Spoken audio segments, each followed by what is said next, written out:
हरि ओम नमो भगवते वासुदेवाय। ओम गुरुगोविंदाय नमो नमः। नमस्कार प्रिय दर्शक बंधु, आपण को पुणी थे स्वागत श्री दिव्य कथार आउ गोटे नुआ वीडियो को। आमे पाठ करुचंती श्रीमद् भागवत गीता, तापर आध्यात्मिक कथा आधुनिक भाषा। आज पर्यंत आपण माने बहुत जगह गीता शुणी, लोक मैंने गीता शुणा तो चाहूना कहीं मुझे जानी से समस्ते केवल कामर प्रलोभन पैसार प्रलोभन धाऊँ कौन काम मिले कौन पैसा मिले कौन काम मिले कौन पैसा मिले। आज्ञा धाइबा किसी खराब नुह, भल जिन निज कर्म करवा ठीक, किंतु ता बाद मध्य आमे जो लक्ष्य नहीं आसी दुनिया को से लक्ष्य पथरे धाइबा पड़ो। आम लक्ष्य यह नुह जे केवल काम करिया पैसा कमे, आम लक्ष्य यह जे भगवत प्राप्ति हेबा। भगवत प्राप्ति पाई कौन दरकार ना टिके समय बाहर करिया दरकार। श्रीमद् भागवत गीता को सुनिबा, जानिबा आउ ताकू आम लाइफ रे यूटिलाइज करिया। बुझिपारछन दर्शक बंधु? तो एटा होची प्रथम कंडीशन जे आपण माने ताकू समय देबा पड़िबो निश्चित भाव। आमे जो वर्तमान वीडियो बनाऊचु तापर कंप्लीटली कौन आम कॉमन लैंग्वेज रे आमे जहा बुझी परिबा से भाषा रे। तो आपण माने ताकू सुनंतु, केवल देखिया दरकार नहीं, केवल सुनंतु, तापर जानि परिबे जे आ भितरे कौन महात्म्य अछि आ आमे हम लाइफ को श्रीमद् भागवत गीता द्वारा केमिति चलई परिबा से जिनस आमे कहूछ। तो चलंतु आज आरंभ करिया श्रीमद् भागवत गीतार द्वितीय अध्याय श्लोक नंबर 6 पढ़िया निश्चित भाव। चलंतु। हरि ओम। ओम प्रभादाय नमो नमः। प्रभाद महाराज जी लिखिछन्ति श्रीमद् भागवत गीता, तांको प्रथमे नमन। 6 नंबर श्लोक आगे आज आरंभ करिया। न चैत्य द्वितीयः कतरानो गरियो जदा जयम में जदि बानो जयद्यो जान बे हत्य न जी जी विषवस् तो विस्तृता प्रमुखे घातराष्ट्र। युद्धरे समस्त को जानिबा बा सेमानंको द्वारा विजित हेबा केउटा आंभ मानंक पक्षे भल आमे जानु नाहु। जहाको हत्या करे निजे बंची रहिबा को आमे मध्य चाहू नाहु। सेही धृतराष्ट्रंक पुत्र माने वर्तमान आंभ मानंक समक्ष युद्ध क्षेत्र दंडयामान अछंती। इटा अर्जुन कहउछन जायगा। एठी अर्जुन कहउछन जे जो मानंकु जिनिले आमर केवल लॉस हब, जो मानंकु युद्ध रे हत्या कले जे आमर मध्य लॉस हब, किंतु सेमाने आम संगे युद्ध करिया नै ठिया हैचंती। कोन आर भावार्थ चालू पढ़िबा शिखिबा, निश्चित भावे किछि ना किछि नया जिनिस शिखिया को मिलिबो। कोन करिबा को हेबो अर्जुन किछि बुझी पारु नथिले। अर्जुन बर्तमान कंफ्यूज जे एमान तो मोर भाई माने बापा माने बा सह संबंधी माने एमान संगे युद्ध करी मु कोन करिबा कंफ्यूज। कोन कंफ्यूज कोन कहले? जदियो क्षत्रिय धर्म हेउछि युद्ध करिबा, तथापि से ठीक करि पारु नथिले। से कोन करिवे? से युद्ध करी अयथा हत्याकांड सृष्टि करिवे ना युद्धरु निवृत्त होई भिक्षा करी जीवन यापन करिवे। ठीक आज्ञा। जन क्षत्रिय धर्म कौन? युद्ध करियाटा। जन क्षत्रिय धर्म कौन? युद्ध करियाटा, जितियाटा। जहाँ हेले भी लड़ीबाटा। तो से कोई मु कौन हेले मान संगे लड़ी की जितिबी ना धीरी कापुरुष भलिया बुली पड़ी जाई भिक मागी से चल जे मान संगे लड़ी कोड़ा करी मु किछि बुझी पारुनी। हे माधव, हे माधव, हे कृष्ण, मु ए सब जिनिस किछि भी बुझी पारु नाही। दया करी मते कथा प्रदर्शन करंतु। कौन कहे आगुड़ी बढ़िया? जदियो से तांकर शत्रु मानंकु जय न करंती, ताहाले भिक्षा कर जीवन यापन करिबा तांको पक्षरे एकमात्र उपाय अटे।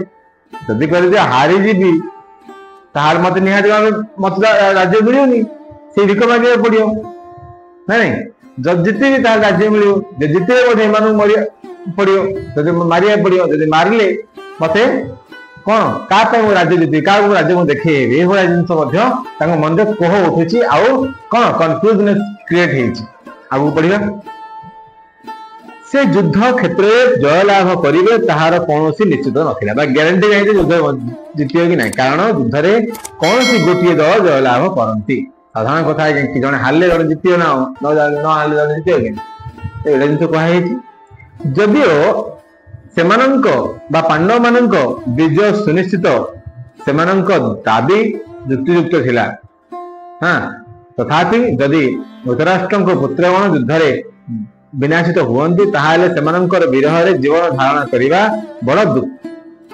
दुर्बसह होई पड़िबो भाई को मारला पर निजे आगे निज भाई को मारला पर लोक को कोन लागे भाई तो मरियला का नहीं गया मु देखे एबे संपत्ति कार गोटे कंफ्यूजनेस आगे गोटे केते बड़ मानविकता आगे देखंदो एटा एते बड़ मानविकता आगे आज डेट रे मध्य अछि लोक को भीतर नो डाउट बट एमदी बहुत लोक अछंती जे संपत्ति भाई भाई भीतर मारा मरी केवल संपत्ति पाई तो टिके ध्यान देवे कथा दर्शक बंधु जे ए भलिया मध्ये अर्जुन भाबिथिले जे एमानको मु निहत करदेबी मारदेबी कि आप पर जो दुख आसियो दुर्दशा आसियो ताको मध्ये मते भोगिया पड़ियो ताको मध्ये मते देखिया पड़ियो ए भलिया जिंस तांग माइंड रे आसरछि नहीं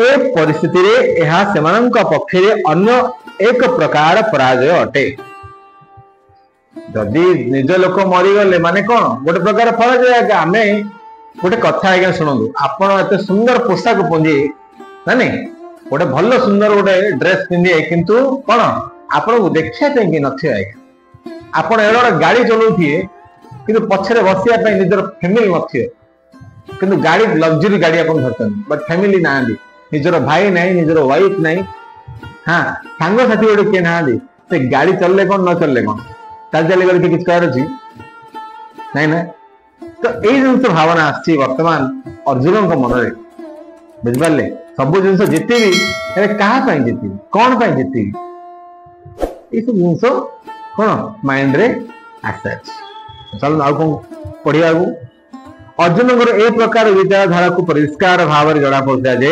से जे भगवान को जड़े केवल विशिष्ट भक्त थिले सेतिको नुह से जड़े विशिष्ट ज्ञानी मध्य थिले एवं मन और इंद्रिय मानक ऊपर तांकर संपूर्ण कर्तृत्व थिला निज हाथ रे आज्ञा थिला माइंड सबुठ बड़ आज्ञा आपण मध्य टिके मन रखिथा मोर प्रिय दर्शक बंधु मोर छोट बड़ भाई भौणी माने मोर गुरुजन माने मध्य टिके आपण माने ध्यान दियंतु जे केवल जे आमे किसी पाइबा आशा नहीं किसी करिबा सेटा केबे आज्ञा ठीक नहीं जदि आमर कर्तव्य अच्छी ताहले करिया को पड़ियो एठी सेही जिंस कहै छै आज्ञा अर्जुन थणे विशिष्ट ज्ञानी थिले मन इंद्रिय मानक ऊपर तांकर पुनर् कर्तृत्व थिला कोन भाई आज्ञा हेड कोन कोन भाई कहै छै पुनर् कर्तृत्व इंद्रिय मानक संयत करिबा आज्ञा सब प्रकार इंद्रिय गोटे सबुठ बड़ खतरनाक इंद्रिय होला क्रोध आज्ञा क्रोध मनुष्य जो क्रोध रे पड़िया थिला ना से समस्त नष्ट कर दो आ मोह रे पड़िया था ना से निज मारिया को चेष्टा करियो माने चेष्टा करियो हम मरले मरे किसी प्रॉब्लम नहीं चलो मते मार दियो मोह रे तो ए दिरा जिंस आपन टिके इंद्रिय को कंट्रोल करिया हम शिक्षा को पड़ी बुझ पाले तो देखिए आपण माने मते बहुत जिंस जानि पारे जोडे इंद्रिय को कंट्रोल हे पाले नहीं सेठी आपन को कोन केवल आपन को द्वारा अनर्थ ही हबो जेंदी भल लागो तो खाई दबा भल लगे चलो किन दबा भल लगे चलो एटा कर दो सेटा कर दो तो भल लागुची बोले आमे गाड़ी कर दो भल लागुची बोले आमे आम निजर खाइबा पे आमे अन्य क्षति पहुंचिया ताहले सेटा गोटे अज्ञानी परिचय एठी आपण टिके ध्यान देबे कथाटा आगो बढ़िया जदियो से एक राज परिवार जन्म ग्रहण करथिले तथापि से जे भिक्षा करी जीवन यापन करिवे ए निष्पत्ति रु तांकर त्याग बा अनासक्तिर लक्षण स्पष्ट प्रतीत होतिला आपण टिके ध्यान देनु लाइनिंग दा अर्जुन होचंती राज परिवार लोक अर्जुन राज परिवार से जन्म होइतिले सत किंतु से कहते जदि भिक मागिया मध्ये पड़े ताहले मते किछि फरक पड़ियोनी। किंतु आजि कालिका लोक माने भाई पाई संपत्ति पाई भाई को मर्डर कर दियंते। मु कमे एति जगह रही साखंड जगह कमे मोर कम पड़ियो आज्ञा एई कथा हो सबुठ बड़ खराब कथा। जदि आमे ए भलिया धरी चलिबा ताले हमको निश्चित भाव बहुत जिनस भोगिया को पड़ी। तो टिके ध्यान देवे जे आउ ए भलिया किछि न हो। आपण माने म टिके जिनस ध्यान देवे जे आपण मान को लाइफ रे मध्ये भलिया किछि न हो। चल आगु बढ़े कोन लिखाई छी।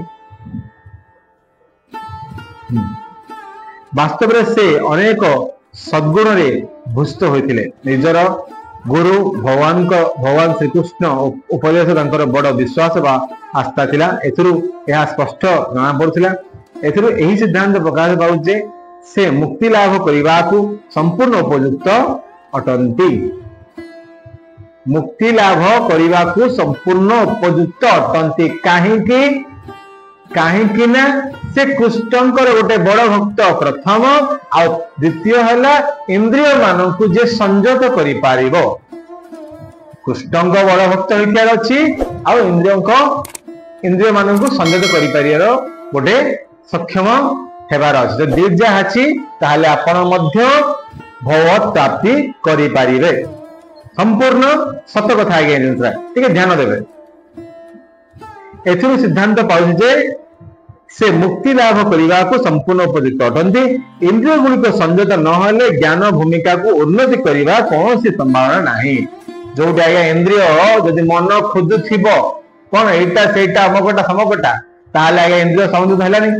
आपण माने म देखिथि यार भागवत माने महाभारत देखिचंदी जने मल्लाडे मध्ये से संपत्ति मरते से इंद्रिय संयत नुह। मल्लाडे मध्ये के भल नारीर फोटो देखुचे के पुरुषर फोटो देखु सेटा मध्ये इंद्रिय संयत नुह। टिके कथा ध्यान दे। जदि इंद्रिय संयत न होची ताहाले आपण आध्यात्मिक स्तर रे उन्नति करि पारिबे नाही। प्रथम इंद्रिय संयत बहुत इंपोर्टेंट ए जिनस बहुत इंपोर्टेंट। तो इथे आपण मन रखि थांतु जदि इंद्रिय संयत न करूचंदी ताहाले मुक्तिर पथ आपण पई खोलाइनी आ खोली पारिबेनी। आ गोटे कथा कहिबी मोर प्रिय दर्शक बंधु आपण माने केबे मध्य एठिकी बहुत जगह आपण माने देखिथिए पातर अंतर नीति। हां भाबुथिबे जनक पछरे गोटे जिंस कहउथि आ गोटे आगरे आ गोटे जिंस कहउथि सेटा मध्ये संपूर्ण खराब। टिके ध्यान देबे कथा। जदि कथा ठीक लागुची ताहाले हरे कृष्ण लिखि पठांतु। पातर अंतर नीति सब क्षेत्र घर घर मध्य निज परिवार रे मध्य पातर अंतर नीति रहिछि। तो ये पातर अंतर नीति सब दूर रुहतु। आपण माने समस्त को समभावपूर्ण दृष्टि देखंतु। देखिए आपण को भगवान निश्चित भाव सहाय। यदि पातर अंतर नीति देखुचंदी ताहाले आपण केबे मध्य कोन मुक्ति पाई परिवे नाही। चल आगु बढ़िया। ज्ञान और भक्ति बिना मुक्ति प्राप्ति संभव न। लाइनिंग सरला। जदि आपनकर ज्ञान थिबो किंतु भक्ति नथिबो मुक्ति नाही। आ भक्ति थिबो किंतु ज्ञान नथिबो ताहाले मध्ये मुक्ति नाही। आपण पछर के आगे ज्ञान थिबो भक्ति किंतु आगे जो माने पाखरे ज्ञान अधिक से माने अहम भाव रे पळि आसुनी। अहंकार बहुत लोग आपण मध्ये आपण लाइफ रे देखिथि तांको पाखरे जो माने अहम भाव रे तांको भितरे भक्ति भाव के आसीबो नै। मंदिर को जाउछन सत भल पोशाक पिंधि के एकदम पूरा टिप टाप हे कि जे मंदिर किंतु भक्ति नै केवल देखाणी। आ एटा आउट जिंस कोआइछि जदि भक्ति अछि ज्ञान नाही ताले मध्य मुक्ति नाही। ज्ञान नाही भक्ति अछि केवल भक्ति। आपण भक्ति को आपण इंद्रिय को संयत कले भक्ति ऑटोमेटिकली कोन डेवलप हो। किंतु केवल भक्ति करछनी इंद्रिय संयत कोन जानि नाहंती ज्ञान कोन आपण पाखे नाही भगवान को माने उपदेश आपण मानि पाउ नाहंती ताहाले मध्य आपण मुक्ति पाई परिबे नाही। तो आज एडी सरी 6 नंबर श्लोक एडा गोटे कोन लिखा है अर्जुनकर अनेक पार्थिव गुण थिला ता सत्ते ए सब दिव्य गुण मान मध्य तांकर रहिथिला। बहुत जिंस आगे कंट्रोल पावर थिबार अछि। इंद्रिय संयत मुक्तिर गोटे बाट होची इंद्रिय को संयत करवा। बस आज मात्र एतिकी। आसंता काली पढ़िवा 7 नंबर श्लोक कौन अच्छी कौन नहीं जानिबा निश्चित भावे। वर्तमान रहिलु हरे कृष्णा कृष्णा कृष्णा हरे हरे, हरे राम राम राम हरे हरे, हरे कृष्णा कृष्णा कृष्णा हरे हरे, हरे राम राम राम हरे हरे, हरे कृष्णा कृष्णा कृष्णा हरे हरे, हरे राम राम राम हरे हरे। राधे कृष्ण कृष्ण कृष्ण राधे राधे, राधे श्याम श्याम श्याम राधे राधे। बोलो जय जय श्री राधे श्याम।